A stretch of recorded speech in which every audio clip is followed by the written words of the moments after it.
Welcome. I am finally here again, back in this mini temple. I'm going to talk about the things that I understand about the Emerald Tablets of Thoth. Body, mind, spirit, right? Body is the most dense, mind, brain is least, and soul, spirit, it's even less dense, like it's not dense at all. From here, we can acknowledge that our brain, our ideas, it's less dense than if we behave on an animalistic point of view, which is like out of not thinking. When we have an idea, it's like a bulb of light in any animation movie or something. Why? Because an idea, it comes from your mind. You need to, like, it comes to your mind, to your brain, and that's less dense than the physical body. The moment we use our mind, it's like we become less dense and we take better decisions that are more aligned into a better life, future, whatever matrix we are co-creating constantly. When we think, we become less dense, right?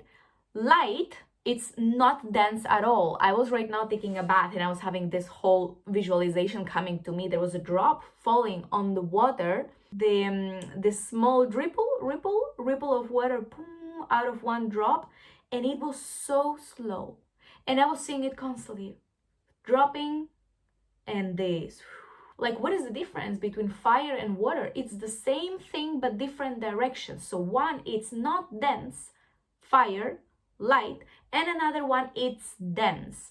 And it's the density that creates the most push and energy and force to make more changes, to be constantly in this chaotic nature of co-creation. Light, it's what can travel very quickly from one point to another point. Is there something faster than the speed of light? When we talk about fast, it means that there's one point A and there's one point B. It means that there is space, because there is no space if there is no A and B. And time, it's the counting of these mini points between A and B. So obviously for time-space travel, you need to be light. How do we get into the consciousness of light? How do we become less denser in order to be so light? That's why, like, there's heaviness and there's lightness. When we use our brain and we imagine, we think of our past, we cannot think of, if we're, this is right now, in order to think of a past, we are one, thinking, engaging a thought, which is already using your brain. It's already using the power of less density than just being animalistic and not using your power. Go to the past, you need to think. In order to think of future, you're also thinking using your power of lighter density. Past and future and any time that you can imagine or think of is light. I just want you to visualize that, okay? I'm gonna be using one of my midway projects because I'm so cool. So you're here in the middle. From your X, from A to B, you need to use the power of your mind to visualize either a past, either future, either a completely different timeline where you know, future can be many things, so what you are capable of thinking, but you need to think in order to become lighter to travel to that reality. This construct that we are living in, it's a 3D, it has depth. So we never move in one line, because then it would be 2D. There is always depth, which is an infinite amount of variation that this can transfer itself. You have the possibility from here to move between A and B and all the up and down between A and B. Thinking means you are lighter, means you are closer to the source, means that you have more power to create your reality. So as long as you use your mind and you are aware that this and this together is what creates the whole reality, you are God and you can time-space travel anywhere. Space travel happens automatically every single moment with every different decisions that you are taking, whether it's conscious or not, whether conscious means you are thinking through them, being aware, or unconscious, you are just being animalistic and you are like your density is grosser. Past and future, being conscious, being aware is light. Living in the now, when you are now and you are absolutely feeling, you are not engaging your mind because you are feeling, you are flowing, you are living as per your purpose, right? And you can be flowing in absolutely divine. But that flow, it's this darkness, it's this surrendering, it's the constant creation swirl of whatever passion you are surrendered to.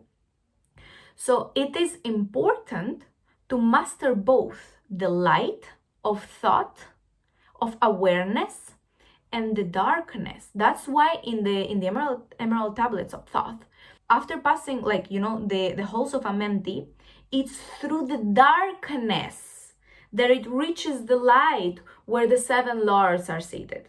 You need to go through the darkness.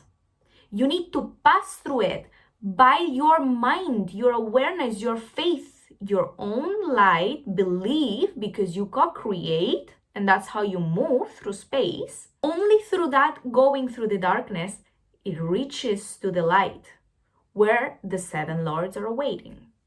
So, if you want to time-space travel beyond time and space, you need to die. Face the darkness, become light, see the light, find the light, become yourself lighter. You need to drop this physical body. You need to drop all the material wishes, pleasures, goals, aspirations, all of that binds your physical body, your soul, your essence to your physical body. You need to drop that in order to time-space travel. So I remember that it said in one of the chapters that this whole space, it's infinite until we become one and we understand, we see the boundaries of that infinite. There are boundaries, and those boundaries, it's like a spiral. And it made total sense, because if we would only move in 2D, it would be just 2D, but we are living in 3D. So there is depth, which means that time and space between A and B, it's a spiral. It has it never passes again through the same point. Otherwise, it's a lesser dimension. So if, let's say, it's a swirl, time and space, visualize that this swirl is the light, because past and future is light. Okay, and everything else, the space, the void, is black. Okay, it's darkness, is the feminine of surrender, of like flowing, staying, the water. And this swirl, it's a line of light. It's this, it's this belief, it's this engaging, it's this aspiration of going towards God, not surrendering. So let's say we want from here to here come, like space travel. We need to expand our awareness to create an idea that can hold this space. So we are expanding our awareness to some type of reality that can make sense to us, to the point that we can fully believe in that. So we expand it like that. This light gets expanded, and we can just, when it gets expanded, it's like you become in the same plane because you get bigger. So now you're getting like embracing this whole space, and you are this space and that space, because you've been there and you've been here, and now you are this and this. God, source, awareness, it's this light that it's holding on absolutely everything because it's been everywhere. Now the whole question then, why the reason there is darkness? Like, what is the whole point of darkness if the light is constantly, it's what I said before, light is constantly the aspiration of this stillness and embracing the awareness of everything, while the darkness, it's surrendering and experiencing, it's feeling. You cannot experience the now by being aware. It's how I said, the moment we become grateful for something, it's the moment we are not living in now, because we stopped the now in order to realize, oh wait, I'm grateful for this, for whatever is happening, and you start counting this, and that. Counting, nah, that's it. You are not living in the now. It's the awareness. It's that light of this expansion that you're becoming God and aware. But it's the darkness. It's the flowing and getting lost in the feeling that it's when you are living the now. So the experience, it's living in the now. Darkness is needed in order to experience source itself. Go live your life. Make that trip. Start that hobby. Seriously, experience life. In the end, it's all like a perfect balance. It has to be a perfect balance. Awareness and the feeling. Then you can bend your reality at your will. Namaste.